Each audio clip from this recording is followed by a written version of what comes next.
Two orphans with a dream. I'm gonna be everything I want to be. Where is Félicie?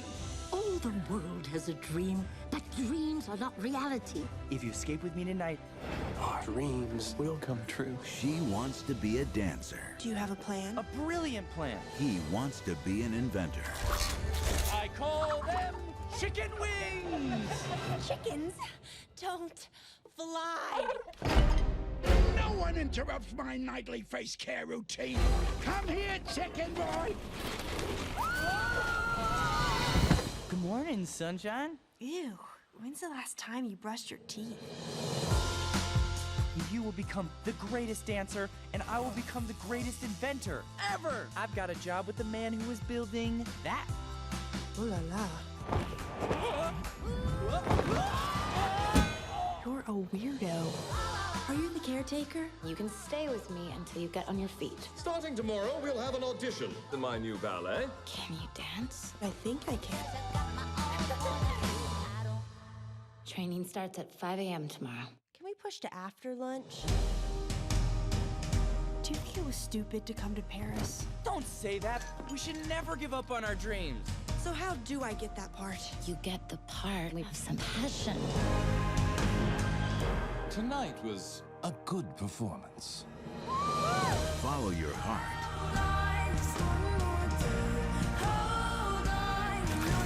Take a chance. It's working. It's working. Dare to dream. Dance from right here. Elle Fanning, Nat Wolff, Maddie Ziegler, with Mel Brooks and Rae Jepsen. Leap. Original music by Sia, Demi Lovato, and Rae Jepsen. What are you doing? Nothing. I'm stretching. Matt, thanks so much for coming in, man. How are you? I'm doing good. Thanks for having me in here. This is Busy time for you.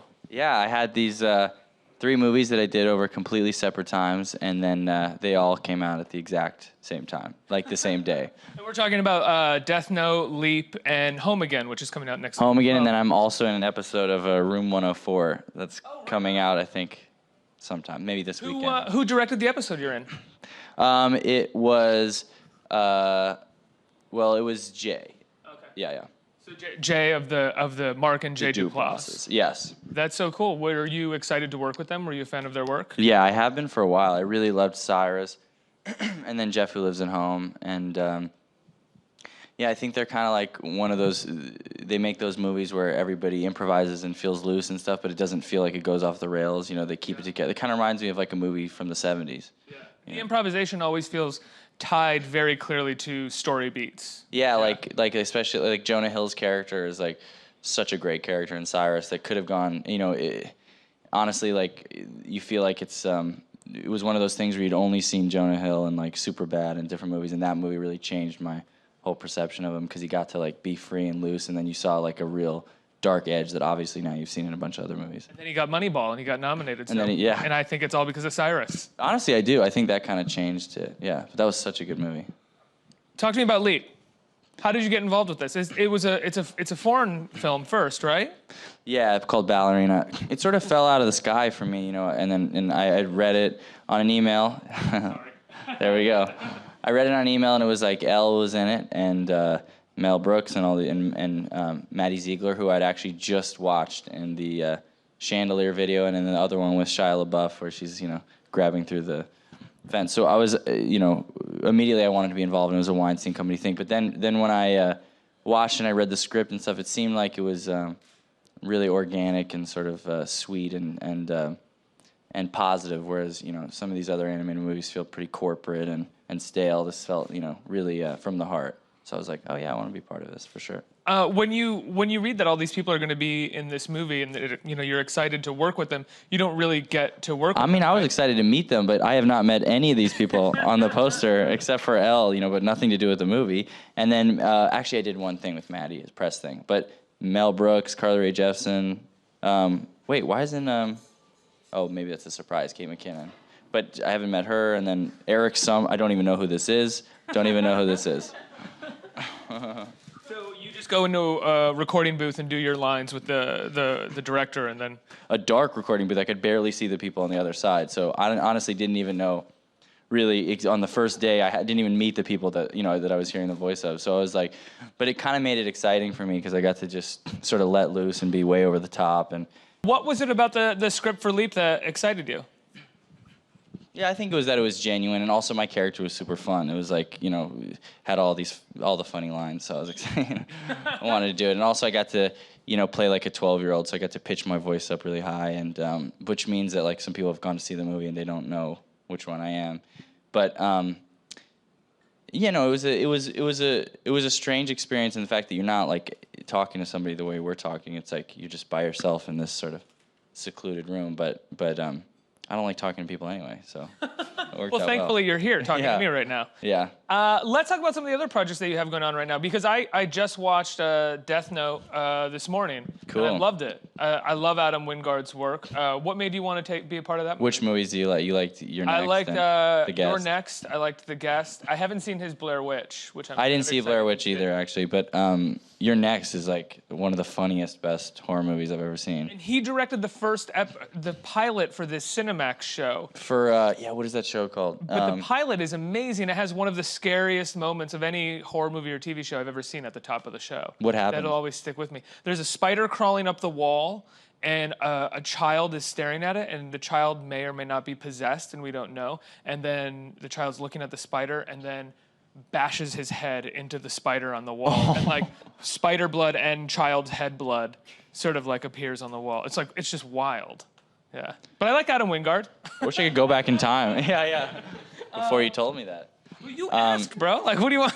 No, I know I did, but I didn't know it was going to be that bad. Child's blood that's pretty terrible. And spider's blood. No, he has a lot of those things, like the chainsaw through the girl's head, and You're Next, and the guest. Blender, right? Yeah, the blender. Oh, that's what it was. She puts a blender on. Oh my god. And then there's the scene in The Guest where he's like shooting the people from the he likes horror. This movie, Death Note, has some really graphic scenes too. Oh, it's got some wonderful death scenes. You can't have a movie called Death Note and not have some death scenes. Yeah. I think Adam signed up pretty much because of that. He saw the word death in the title. Were you aware of the manga comic beforehand?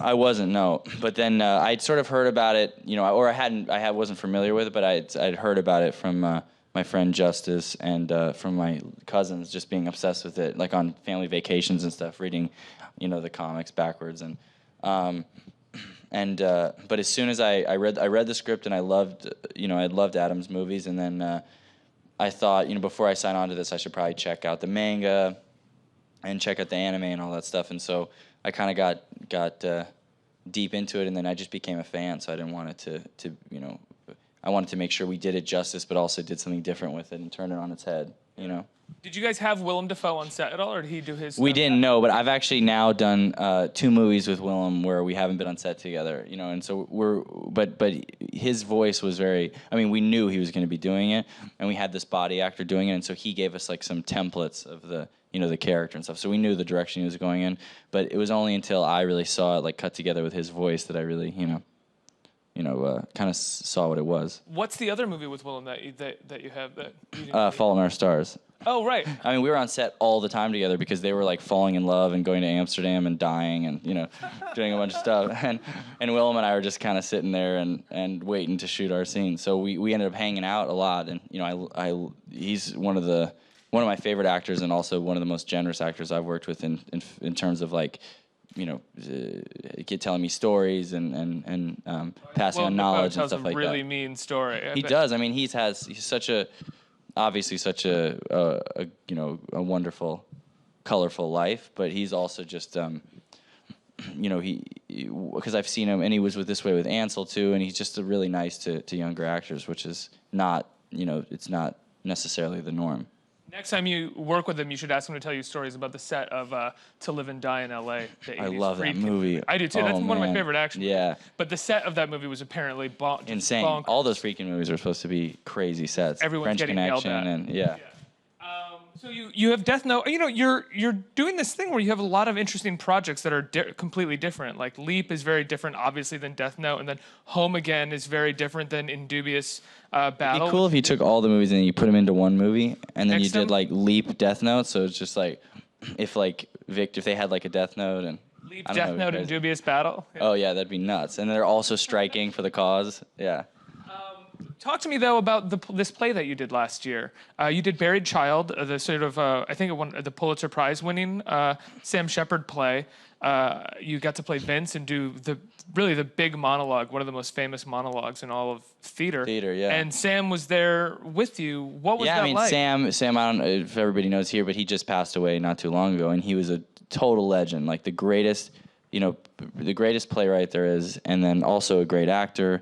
And I did Indubious Battle with him as an actor, and then I think it was somehow randomly I ended up getting to do the play with him. So I got to work with him twice in the last year of his life, and he was an amazing guy and obviously an amazing artist. So that was a huge bummer. But while we were doing the play and stuff, he would give us little line notes, he would add lines to the script, you know what I mean? And I've worked with these like first time writer directors who are like, do not change a but in the script. Don't change an and, don't, there's a comma there or something. And Sam Shepard's like, I don't like that line. Check this out. And I'm like, this is a Pulitzer Prize winning play that he's like, because to him, it's like, he says that writing is kind of like jazz music where it's just always kind of flowing and going a bunch of different directions, and it's not really confined, and that's how all his plays are, and that's how it was working with him.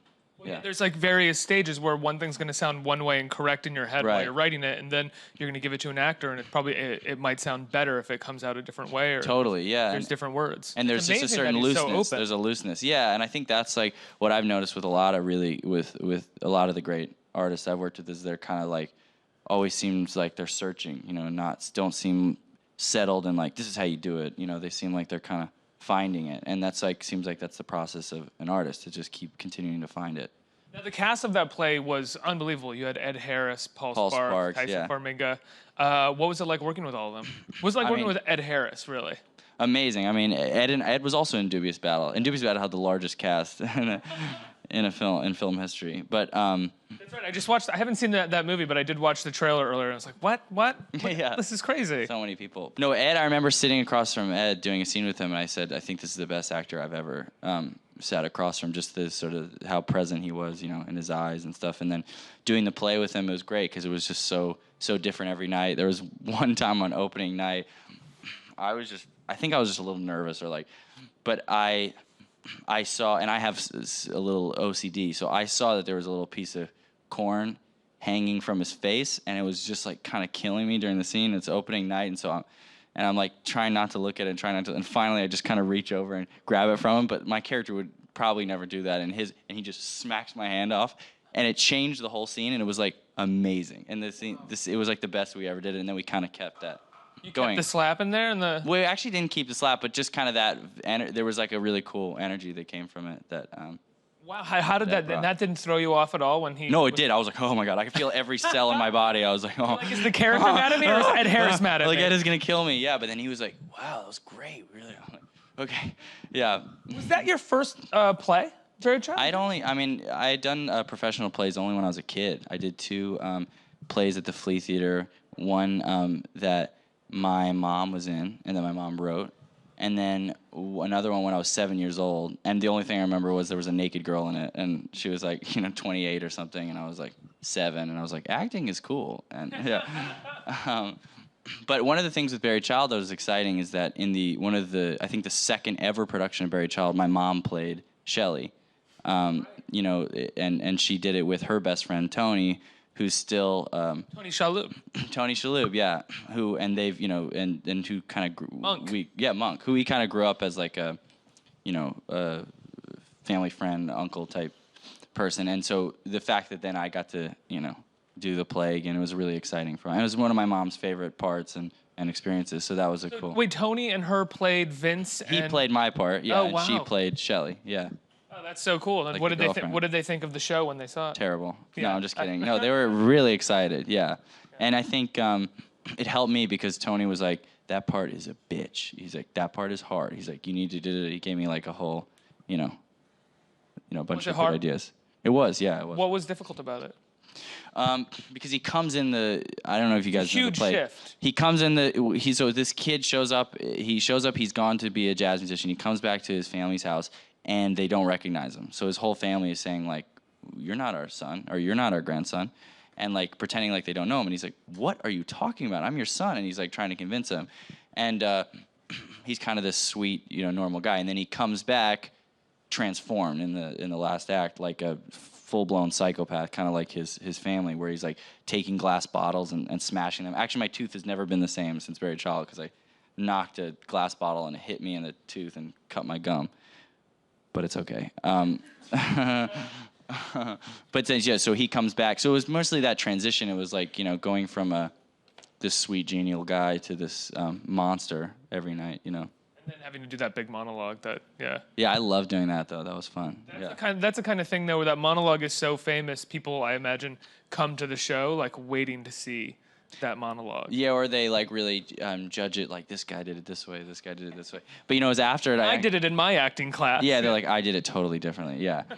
I think a lot of actors, like, were like, wait, I did this different. But then after I finished it, I actually helped... my friend Michael was applying to colleges, and he was going to do that as his thing, so I got to be his, like, acting coach for the monologue, yeah. Talk to me about Home Again, this movie that you have coming out, I think, next week, or next week or the following week, September 8th, right? There we go. It is a movie made by Nancy Meyers, the legendary Nancy Meyers, and her daughter, right? Mm-hmm. Yeah, her daughter wrote and directed it, and Nancy produced it, and they, really Hallie worked. Meyers, is that? Hallie. Hallie, yeah. excuse me, yeah. Hallie.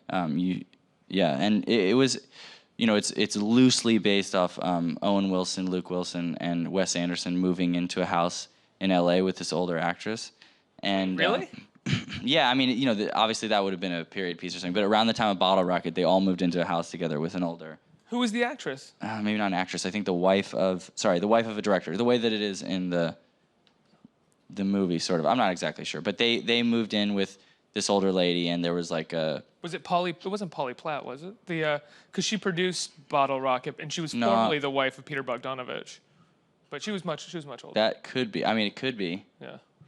Peter Bogdanovich. That sounds like maybe that was the director. I'm not sure, but whatever it was mostly there was those three characters. Those three characters. It was like, I was kind of the Luke Wilson, at least I was like the Luke Wilson, the character in Bottle Rocket, who was just kind of sweet and affable, and it was really fun playing that part because it was like a guy that had no problem with anyone. He just had no problems, He just liked to smoke weed. He liked movies, and that's it, So that's how I imagine Luke Wilson is. Really? Yeah, I don't know him, but he comes across like that on screen, just like the coolest guy you'd want to go, hang out with. But this is your second time working with Nancy Meyers, so you're sort of familiar with her world. She's a really specific writer. Mm-hmm. I'd imagine her daughter is as well. Are they the type of people who sort of are like, there's a comma there for a reason, do not change this?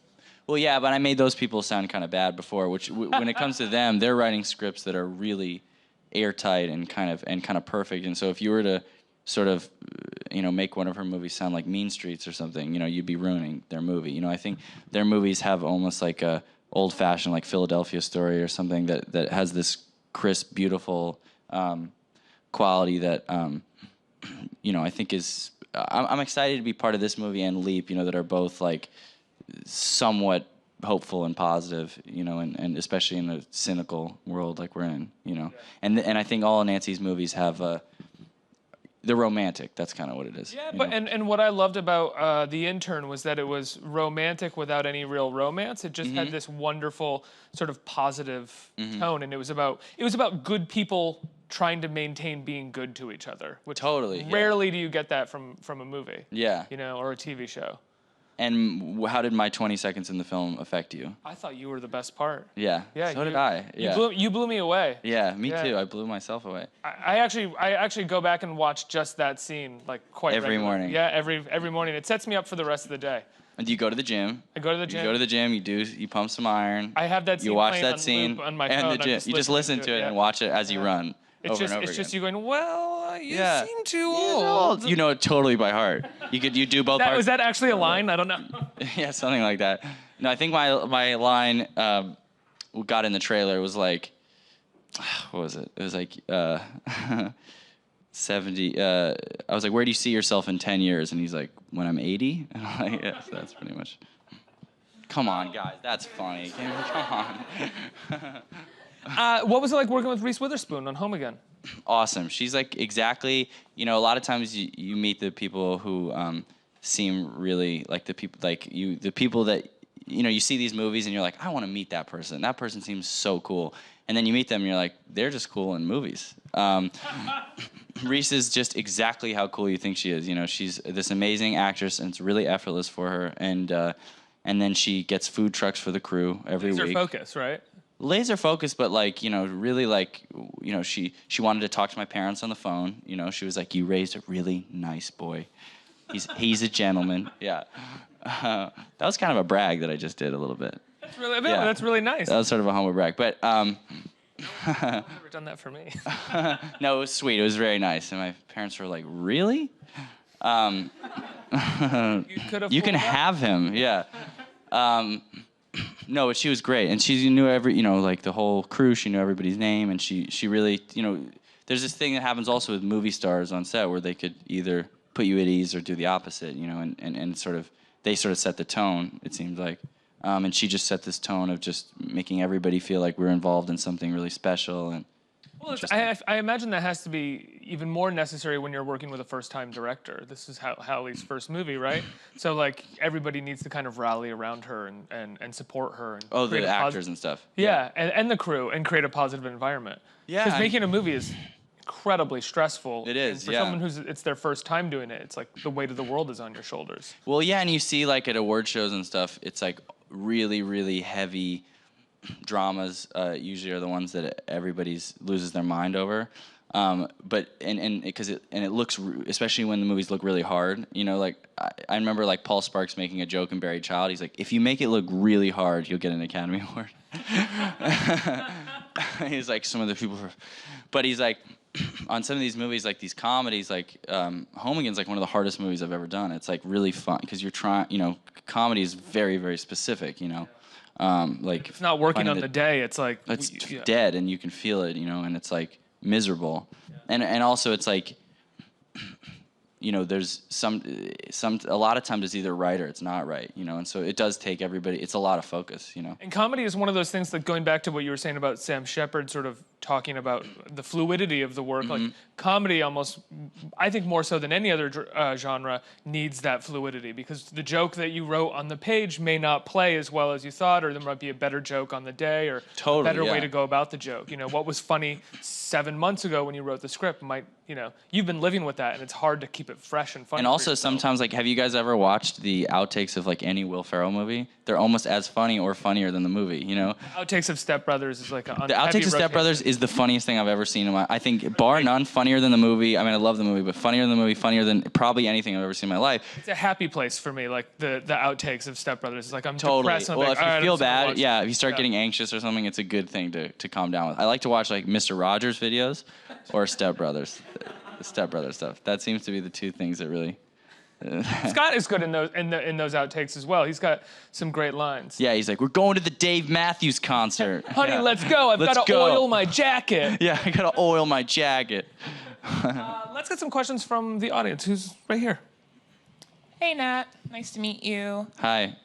You're really cool, like, in your movies and also outside of your movies, just to point that out, too. Like what you said, Reese Witherspoon. Thank you. Welcome.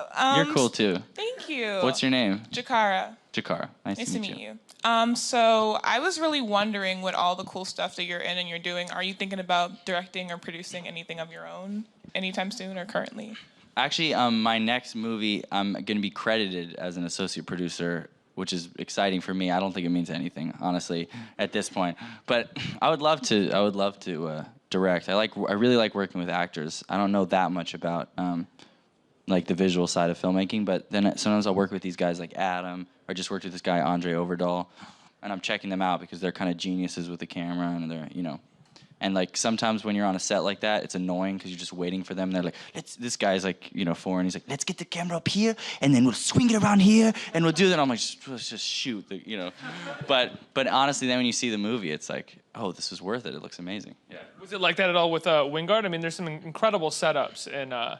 Yeah, I mean, we just spent a lot of. It's just you spend more time in your trailer, kind of waiting around for them to get the shots and the lighting right and stuff. But then it pays off because it looks so cool, and also it's such a specific style. Also, Adam in Death Note did a camera trick that's never been done before in movies, where he had something built. Where I'm gonna mess it up because I don't understand anything to do with cameras, honestly. But it's like steady cam is this thing. It goes on someone's body, and it's kind of like, usually if you want it to be really still, you put it on in moving, you put it on tracking. But steady cam, you can kind of move around a little bit more, but it's not shaky like Cloverfield, like when you put it on here. But this is where he did it where the camera could spin 360. So it did like all the way around the guy's back, so he could spin the camera around.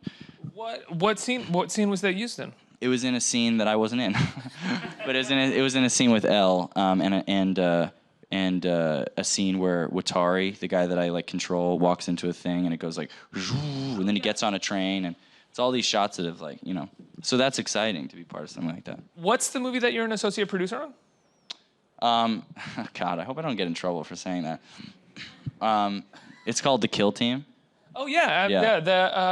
Based off on the documentary that was made, right? Yeah. And it's the director of the documentary that. Yeah, Dan Krause. You and Alexander Skarsgård. Yeah. How did you? What does associate producer sort of entail for you on that? Right now, it's just the credit, I think, as of now. I think, honestly, it's just that I've been waiting around so long. So basically, I've been attached to this movie for a couple years, and I think that I've been around for enough of the casting calls and talking to the producers and script ideas and things like that, just by virtue of being attached so long, not because they particularly need me or anything, but so in that case, then they just said, hey, do you want to be associate producer? And they're just nice, honestly. Yeah. And they also did Paper Towns and Fault in Our Stars, so they're just my friends. And yeah. Next question. Oh, right here. Hey. I just want to say Crazy Car rocked my world back in the day. Nice. So I want to know, I'm Elise, by the way. I wanted to know what was the role that kind of redefined your career as a serious actor, from Naked Brothers Band? I don't know, I love the Naked Brothers Band, it's funny how, you meet some people who did the shows when they're younger and they're kind of, and then they did other cooler stuff and they're a little embarrassed by it or something, but I'm really proud of, the music we did, and it was with all my best friends, and my mom directed and my dad was producing and all this stuff. And we still, we'll still play some of those songs that I wrote when I was 7 on concerts and stuff. Maybe 2 of them, because it's to lower the keys a lot. They sound nothing like they did. But I don't know. I kept kind of, after Naked Brothers Band, then I just spent a lot of time in acting classes and spent a lot of time touring with Alex and stuff. And I wasn't really auditioning much, and it was more in high school towards the end where I started getting roles in movies and stuff. And I don't know. I'm never really aware of the way that people are seeing me or my career, and that's why. And I think if I get too aware of something, then it'll start influencing my choices, which I don't want to do.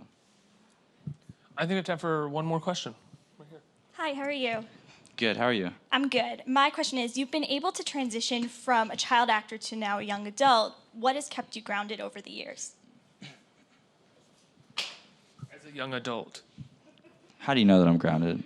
I do have a really good family, and I have a brother who's been in it with me. He's been in the band with me, and then also he's a really great actor, so we can have each other to feel like you're not in it alone. I remember seeing this interview with the Beatles where they said we feel really lucky. There's three other guys in the band, and not being like Elvis, who's by themselves, and not at all to compare us to the Beatles and Elvis, but just that Alex and I feel like we've always had each other's back, and that's a really nice feeling. Also, I think it was helpful for me to go to real school, because there was a point in time where I may have gone into an online school and stuff, but I could have tutor on set, a tutor. Well, I still ended up having to do tutors on set sometimes, but that movie Palo Alto, where I'm doing all this awful, like almost like raping the girl and all this stuff, I'd go back and was really like taking notes on Sun Also Rises, like in between doing these like really intense scenes. But doing school, I think being in school and having, you know, a group of friends and all that stuff is helpful too. How do you stay grounded? Me, my family. Yeah. That's what I should have said. That was easier. You just got it done like that. Have you ever worried? I mean, have you ever seen sort of examples of not being grounded, of child actors or kids who found fame young and then didn't transition well or didn't remain grounded and had those as kind of we've all cautionary tales? Well, I mean, we all know like the stories about the famous, you know, people who've done that. I mean, not really in my life, honestly. I think the people that I've been around somehow have all survived it. Mm-hmm. Yeah. Nat, Leap, when does Leap open? When can people see Leap? It's open. It's open right now? Yeah. It's in theaters right now? Why haven't you seen it already? I have seen it. Oh, have you? I did. I watched the screener. Okay, so what's my first scene? Your first scene is... What's up, dude? What's my first scene? She's dancing in the hall and throwing plates at you. That's maybe your 15 scene. minutes in. Yeah, I'll take it. You'll take it? That's like probably my fourth or fifth scene, but I'll take it. Is the first scene you're getting yelled at by someone? The what? I just want to know. Yes, actually, that is what it is. Yeah, that is what it is. Yeah. I had to watch Death Note and that today, you know, and they're two very separate things. And this guy's awesome. We've done a couple of these now. He's a great interviewer. Man. Yeah. You make it very easy. You're doing really great work. Thanks. Leap is out now. Home Again opens next week. Death Note is on Netflix right now. Is there anything else that we should put out? Well, the Room 104 thing, and then we got the music. You know, Public Places is our latest album. Oh, right on. And hopefully it rocks your world. Nat Wolff, everybody. Thanks, Nat. Thanks, guys.